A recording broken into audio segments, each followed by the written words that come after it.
প্রার্থী ঘোষণার পরের দিন থেকেই দেওয়াল লিখন এবং প্রচারে ঝাঁপিয়ে পড়ল পবিত্র।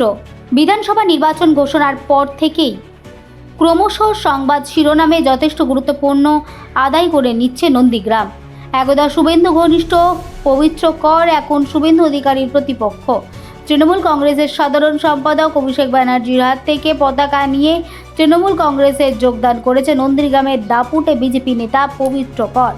নন্দীগ্রাম 210 বিধানসভাতে প্রার্থী হিসেবে পবিত্র করের নাম ঘোষণা হয়।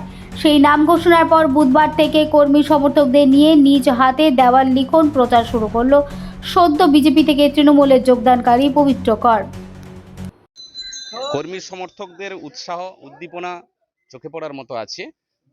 ওনারা আমাকে তার সঙ্গে একটু হাত মেলাতে বলল, আমি হাত মেলালাম।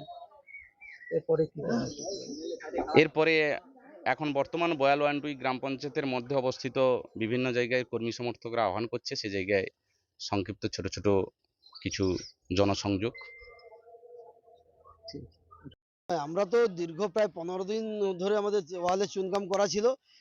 শুধু নাম ঘোষণার অপেক্ষায় আমরা ছিলাম। আগামীকাল নাম ঘোষণা হয়ে গেছে এবং আমরা প্রার্থীকে নিয়ে সারাদিনকাল ব্যস্ত ছিলাম। তো আজকে সকাল থেকেই আমাদের একদম দেওয়াল লেখা শুরু করে দিয়েছি। আমি তো মনে করি যে আমাদের মানে জেতা শুধু সময়ের অপেক্ষা।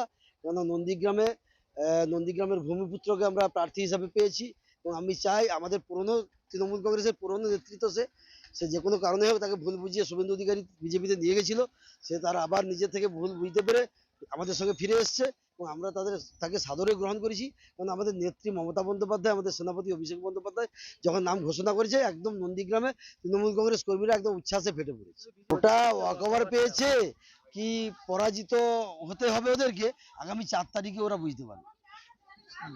আমার নাম শেখ শামসুল ইসলাম, আমি পূর্ব মেদিনীপুর জেলা পরিষদের জনস্বাস্থ্য কর্মকর্তা। দেখুন, আমার এলাকাতে ভারতীয় জনতা পার্টিরও দেওয়াল লিখন হয়েছে। তৃণমূল কংগ্রেস তাদের কাজকর্ম করবে, ভারতীয় জনতা পার্টির কাজকর্ম করবে। কিন্তু বলে রাখি, একজন পঞ্চায়েত মেম্বার, সে আমাদের বিধানসভার প্রার্থী, তার সঙ্গে লড়াইটা খুব হালকাভাবে হবে।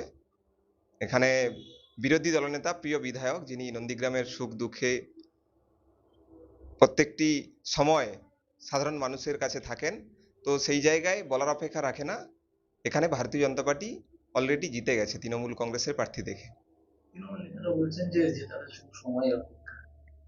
এগুলো দিবা স্বপ্ন।